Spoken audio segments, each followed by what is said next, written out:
Кутмандуу күнүңүздөр менен, урматтуу биздин каналдын катталуучулары. Бүгүн мынакей кезектеги буйрутмабызды жөнөтүп атабыз. Бир койдун эти сүрсүгөн. Сүрсүгөн арча кышталган еттин даамы өзгөчө. Мынакей карчыга, куймулчак, жамбаш, төш, мынакей мотөштү караңыздарчы, сүрсүгөн мынакей.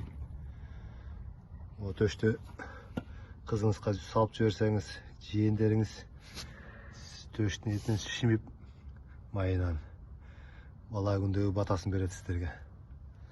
Мынакей башы, анан кийин кошуп мынакей бир чучук сүрсүгөн, бир тоонун таза кымызы салып жиберип атабыз. Андыктан жакындарыңыздар менен кыштын кыраан чилдесинде сүрсүгөн этинди жегиңиздер келсе, бизге байланышып буйрутма берсеңиздер болот. Дарегүз Соклук айылы. Телефон болсо каналдын описаниясында жазылып турат. Бул жакта да мынакей эттер сүрсүп атат. Тайдын, топостун, кунаажындын эттери.